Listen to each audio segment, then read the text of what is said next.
Varicose veins కి సరైన చికిత్స కోసం సంప్రదించండి ఎవిస్ హాస్పిటల్. నమస్తే జయ. రమగారు, పూజ గదిలో నీటి పాత్ర ఉంచాలి అని అంటుంటారండి. దీనికి ఏదైనా కారణం ఉందంటారా? పూజ గది ఉన్నవాళ్ళు ఎంతమందికి ఉంటాయి పూజ గదులు? అవును కదా. దేవుడికి ఒక గూడు, ఒక గూడో ఒక చెక్క మీద దేవుని పెట్టుకుంటాం. వంటింట్లోనే ఒక గూడు ఒక ర్యాక్లో ఏర్పరచుకోవచ్చు. హాల్లో ఏదో ఒక పక్కన పెట్టుకుంటాం. ఇంట్లో రాగానే ఒక పక్కన పెడతాం. దేవుడి గది అంటూ ప్రత్యేకంగా ఉంటే విధానం వేరేగా ఉంటుంది. అవును. సాధారణంగా మనం దేవతార్చన అనగానే ఏం చేస్తాము? దీపారాధన చేసుకుంటాం. తర్వాత ఏదో పళ్ళో ఫలమో పంచదారో బెల్లం ముక్కో పటికి బెల్లమో, పంచదార అందరూ పెట్టరు, పంచదార పనికిరాదన్న భావాలు కూడా ఉంటాయి. అవును. పటికి బెల్లం కానీ బెల్లం కానీ లేకపోతే ఇంకేదైనా పదార్థం చేసిన పదార్థము నివేదన చేస్తాం. సాధారణంగా నివేదన చేయాలంటే ఏం చేయాలి? నీళ్లు చల్లి దాని మీద ఒక మంచి శ్లోకం ఉండదు. తత్వం తత్వేన పరిశించామి అని శ్లోకం. ఇది పరిశేచన చేసి అంటే దాన్ని మీద నీళ్ళు శుద్ధి చేసి ఈ పదార్థాన్ని అయ్యా నీకు 5 పంచప్రాణాలకి ఆహుతులు ఇస్తాం. ఇది పద్ధతి. అప్పుడు పక్కన నీళ్లు పెట్టుకోవాలి. మనం ఏ పదార్థాన్ని నివేదన చేసినా, అంటే అన్న నివేదన చేసినప్పుడు మనం అన్నం తినేటప్పుడు ఎట్లా మంచినీళ్ళు పెట్టుకుంటామో అట్లా ఒక గ్లాస్తో తప్పకుండా నీళ్లు పెట్టాలి. ఉడికించిన పదార్థాలు ఏవి నివేదన చేసినా, ఒక్కటి చేసినా 10 చేసినా కూడా, పాయసం చేసామనుకో పాయసము మంచినీళ్ళు, పులిహార చేస్తే పులిహార మంచినీళ్ళు, అన్నం మీద కాస్త బెల్లం ముక్క పెట్టి కాస్త నేర్చుకేసి నివేదన చేసామనుకో అప్పుడు కూడా ఒక గ్లాస్ మంచినీళ్ళు. ఇది ఫలాలు పళ్ళు బెల్లం ముక్క పటికి బెల్లం ముక్కకి అక్కర్లా, కానీ ఉడకబెట్టిన పదార్థానికి తప్పకుండా ఒక గ్లాసు మంచినీళ్ళు కూడా పెట్టాలి. మనకి ఎట్లా అవసరము అట్లా. పళ్ళతో పాటు నీళ్ళు ఇవ్వక్కర్లా, బెల్లానికి నీళ్ళు పెట్టరు. అంటే ఇది పూర్తిగా సాంప్రదాయబద్ధమా అంటే మనం సాధారణంగా చెయ్యగలిగే విధి సంగతి చెప్తున్నాం. ఓకే, ఇలా పెట్టుకోవాలి. ఇలా పెట్టినప్పుడు ఈ నీళ్లు ఉంటాయి. తర్వాత మనం నీళ్లు చల్లే నివేదన చేస్తాం. నీళ్లు చల్లకుండా పళ్ళని ఊరికే పెట్టి తీసుకో అని చెప్పరు. ఒక పూజా విధానం అంటే ఒట్టిగా దీపారాధన పెట్టి 2 పళ్ళు పెట్టి దండం పెట్టుకునే వాళ్ళకి కాదు ఇది. ఇట్లా నివేదనగా చేయగలిగే వాళ్ళకి, ఆ రకమైన మంత్రాలు నేర్చుకునే వాళ్ళకి పుస్తకాల్లో ఉంటాయి. అవి చదువుకుని నివేదన చేయాలంటే మనం సత్యనారాయణ వ్రతం చేసినప్పుడు బ్రాహ్మణాయన వచ్చినప్పుడు చెప్తాడు కదా, అవును, నీళ్ళు చల్లి చెబుచ్చండి, చేయి చూపించండి, ఇలా చెప్పండి. మనకు మంత్రం చెప్పకపోయినా ఆయన మంత్రం చెప్తాడు, మనతో క్రియ చేయిస్తాడు. అవును కదా. అది అలవాటు చేసుకుంటే ఇలా చేసినప్పుడు మనం నీళ్లు పట్టుకెళ్తాం కదా నివేదన చేయటానికి పోనీలుగా, ఆ నీటిని అక్కడే ఉంచవచ్చు.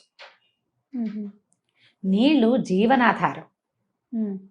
నీరు ఎక్కడుంటే అక్కడ జీవం ఉంటుంది. నీరు లేని చోట జీవం ఉండదు కదా. ఆ నీటికి ఆధారభూతమైన వాడు నారాయణుడు, విష్ణుమూర్తి. ఎక్కడ నీరుంటుందో అక్కడ విష్ణువు యొక్క ఇది ఉంటుంది. ఆయన అక్కడ ఉన్నట్టే, జీవం ఉన్నట్టు. మన కథ నడుస్తుంది కదా. నీరు లేకపోతే ఏముంది?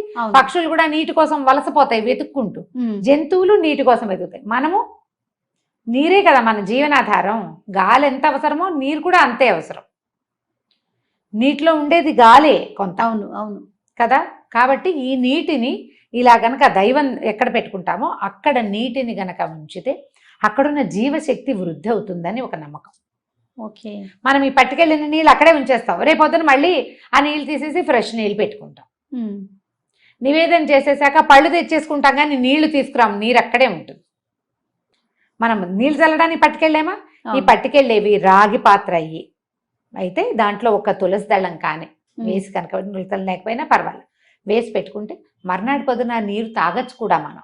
ఓకే, శుద్ధంగా ఉంటే. దుమ్ము అవి పడితే కాదు. ఆ నీళ్ళని ఏం చేస్తాం? ఒకళ్ళు తాగలేదు, మొక్కల్లో అది చేస్తాం కదా. ఇట్లా నీటిని గనక ఉంచితే ఏమవుతుందంటే మనకి భగవంతుడిని మనం ఎక్కడ స్థాపన చేసి మనం నమ్ముతాం. మన ఇంట్లో పూజ గదిలోనో దేవుడి గుడి దగ్గర కూర్చుని మనసు ప్రశాంతంగా ఉంటుంది. అక్కడున్న ఆ శక్తి వృద్ధి అవుతుంది ఈ నీటిని ఉంచటం వల్ల.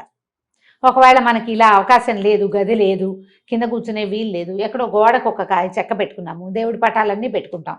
తెల్లవారుగానే ఏదో 2 పువ్వులు పెట్టుకుని కాస్త దీపం పెట్టుకుని అగరత్తులు వెలిగించు దండం పెట్టుకుంటాం. అక్కడ కూడా మీరు ఒక గ్లాసు నీళ్ళు పెట్టుకోవచ్చు. పడిపోకుండా ఏర్పరచుకొని పెట్టుకుంటే పవర్ పెరుగుతుందని భావన. అక్కడ జీవశక్తి వృద్ధి అవుతుంది అని.